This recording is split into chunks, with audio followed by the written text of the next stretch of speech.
3D planes are one of the coolest things in 3D graphics that you can ever deal with. This is one of my favorite geometric structures. And they have two superpowers.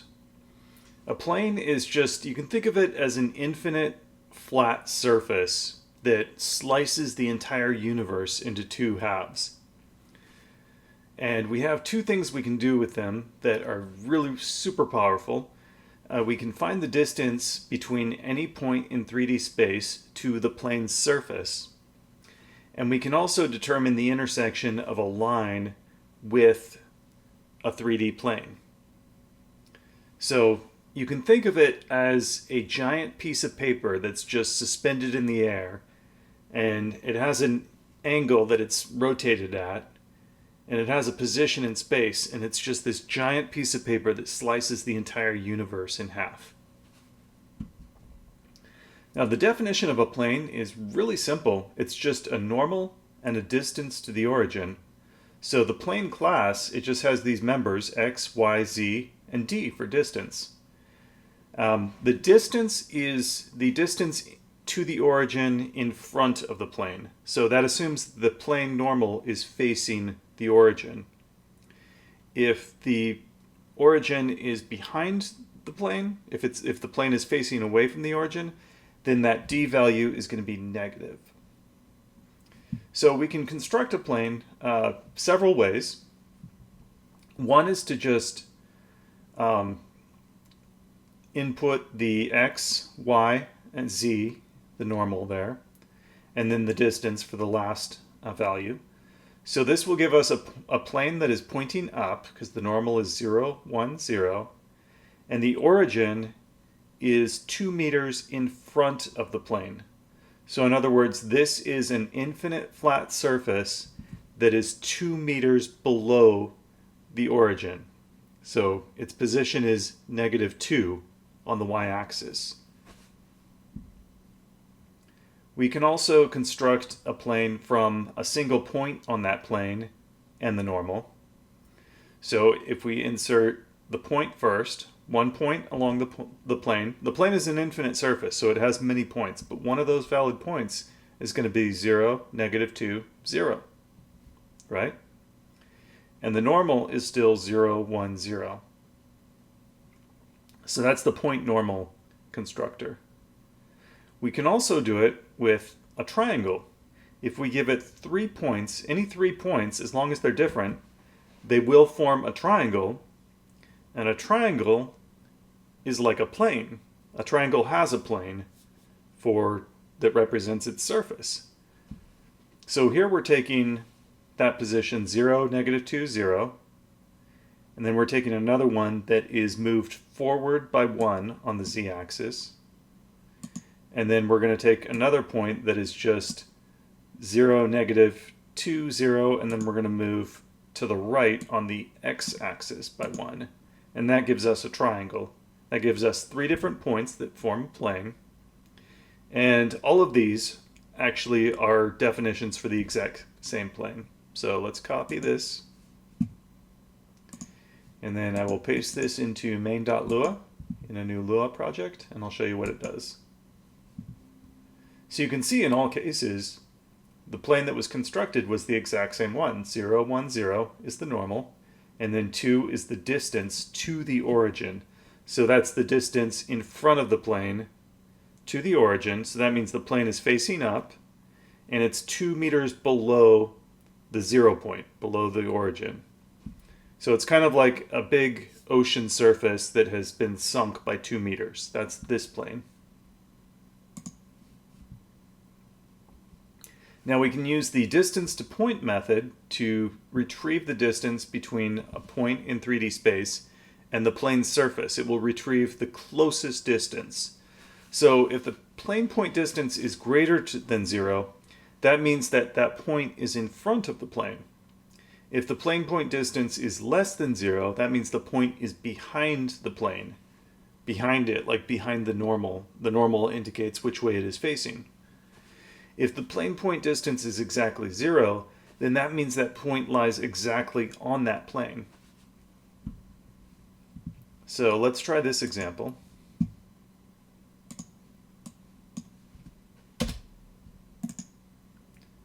paste it in here. And we're going to say, okay, the water plane is 0, 1, 0, so that's the normal, it's facing up. And this time our distance to the origin is going to be -2. And so that means the origin is behind the plane.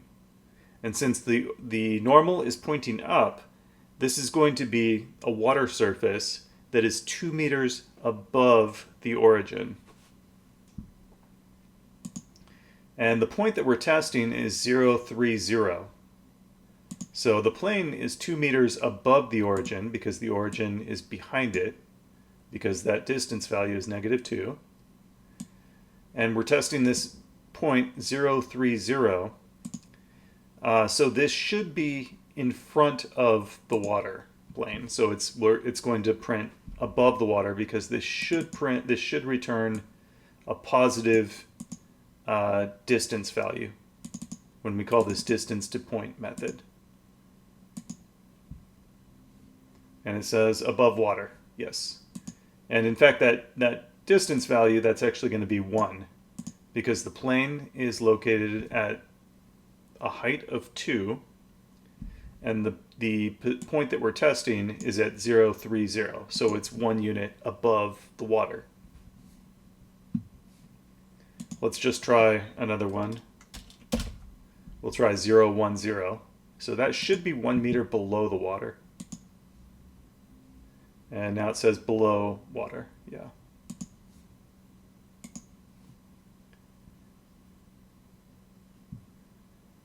Okay. Now it's going to get pretty interesting now. We can, this is a nice example that will show how we're testing many objects to see if they're in front of or behind the plane. And in this case, the plane isn't going to just be a flat water surface. It's going to be a little bit more interesting.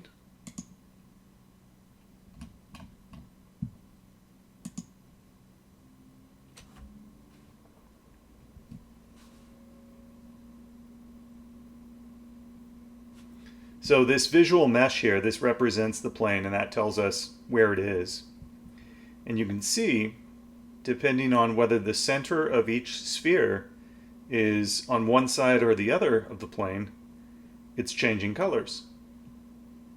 And we're just testing a point, so it's not when the sphere touches the plane, it's when its center goes from one side to the other. Pretty cool, huh? Let's take a look at the code. And the important part is right here. For each ball, we're going to call plane, we have our plane, and we're going to call distance to point. If the distance to that point is greater than 0, so in other words, if that sphere is in front of the plane, then we're going to set the color to 0, 1, 0, which is green because this is RGB. Otherwise, we're going to set the color to 1, 0, 0, which is red because red is 1, green is 0, blue is 0, so it'll be red.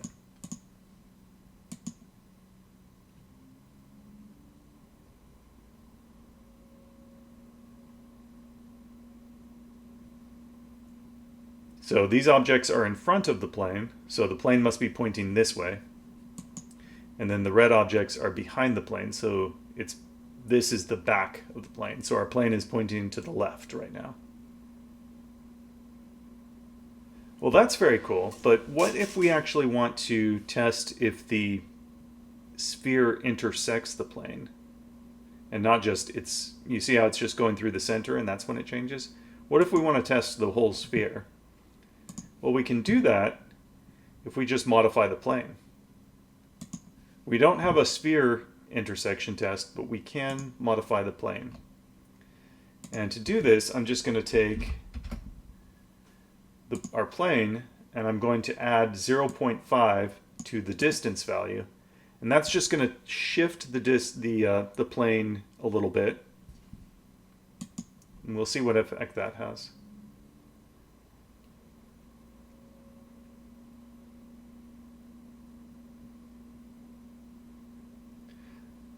Okay, cool. You can see now that as soon as the red object touches the plane, it immediately turns green. So now it's actually testing the whole sphere. And it's still actually, we're kind of cheating. We're not actually testing a sphere. We just shifted the plane forward a little bit. But that's effectively a way of testing a sphere. So the behavior is just a little bit different with just that small change.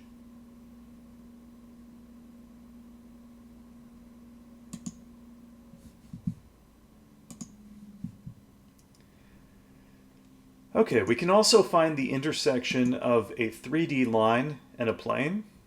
And I have a updated laser example here. And this time, the laser is actually going to be able to move around and its intersection point will be adjustable. And the way we're doing that, let's see. Here it is. The ground plane intersects line. So we have this ground plane, and this is just 0, 1, 0 is the normal, and the distance is 0. So it's just, this is basically just the XZ plane, because it's just a plane pointing up, and its height is at 0, because its distance from the origin is 0. So then we're going to take the laser position, the laser direction times the range. We're going to take, we're going to call intersects line between the plane and the start point and the end point of the laser. And then we're going to we're going to get the actual intersection point. It's going to be inserted into this vec3. You can see I'm creating this vec3 here. So that just gives us an object to catch, to get the results in. And then we'll use the reflect method to make a green laser that's bounced off. So let's copy that.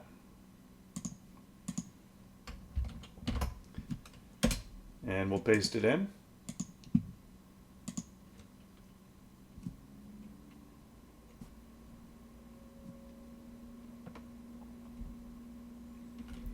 Okay, so now you can see I can rotate the laser around a bit, and I can also move the point where it starts.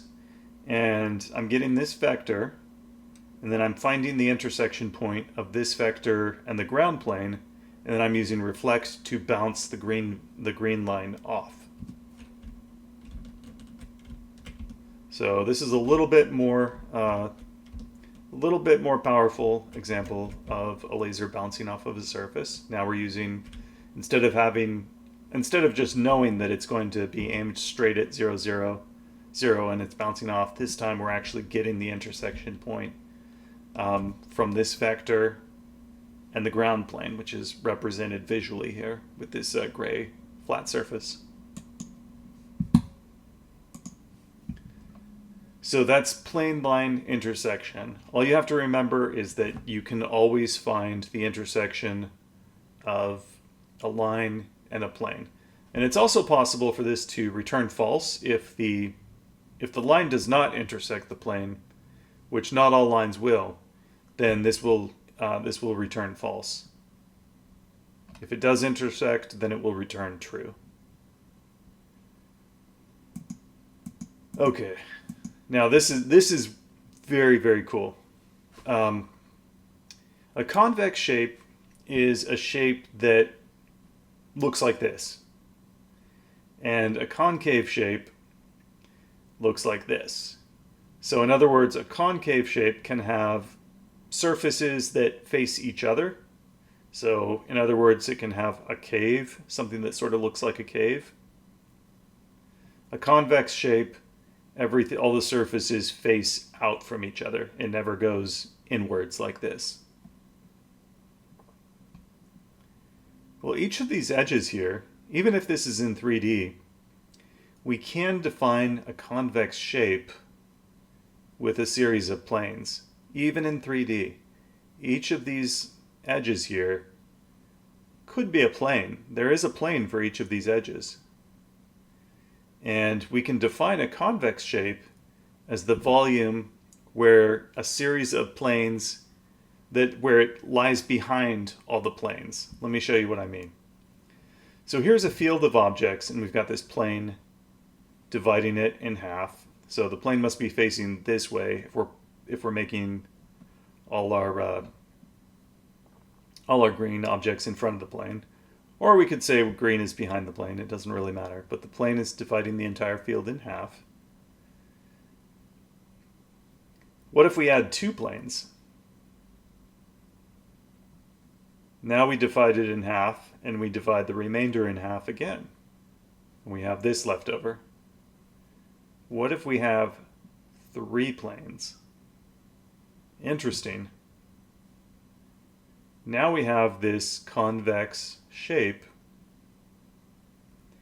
and everything, if an object is behind or in front of, depending on which way we flip the planes, if an object is on the same side of this plane, and this plane, and this plane, then that's a way to tell if an object lies within a solid volume.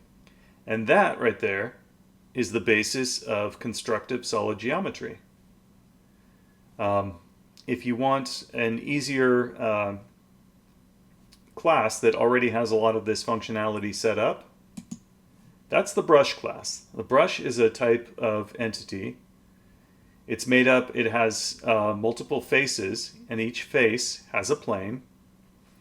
You can do things like solid volume intersection with this intersects brush method. You can test the intersection of a brush and a point. And the way that that is done is this right here, basically. So this is super powerful stuff. You might not actually, I don't know if you're actually going to need to deal with planes directly in your game. You might use brushes, but I wanted you to know that this tool is there and available to use. It's super, super powerful. I want to show you one more thing. So in Leadworks Editor, one of my favorite features is the fact that we can just, I love the designing levels, and I like to just create stuff. And these simple shapes we have available here, this is using constructive solid geometry. This right here, this is a brush. This is made out of 6 planes. We've got a plane going this way, one going that way, one going that way, front, back, top, down, left, right. And that defines the volume of the shape. Now, one of the super powerful features we have here is the ability to carve one object out of another. Make this a little bit bigger just for visibility. So this is a brush, and this is a brush. Now I'm going to go up here and I'm going to go Tools, Carve, and I'll delete that object. And we just cut a hole in the other object. And you'll notice that the objects that remain are all convex. This is you can form a concave shape. Overall, this is a concave shape, but it's made out of multiple convex shapes. Now, how did I program that?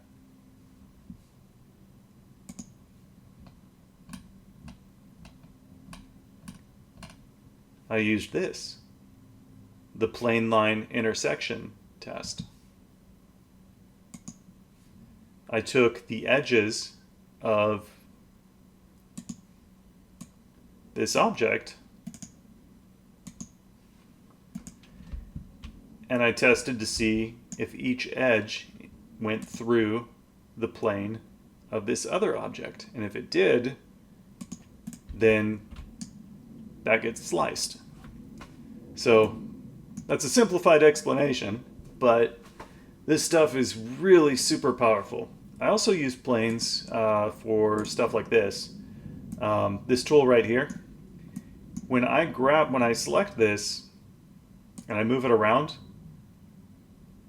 I'm using a plane intersection test. I'm taking the vector from the camera position to out into space, and I'm just shooting it way far into space. I don't know exactly how far it needs to go, but I'm shooting it way into space. And that's a vector, and then I'm getting the intersection of that vector with the plane that is formed by, this plane here. So 3D planes are just crazy powerful. You might not need them for your game, but they're extremely powerful and extremely cool, and you can do so many amazing things with them. So that's 3D planes. I'll see you in the next lesson.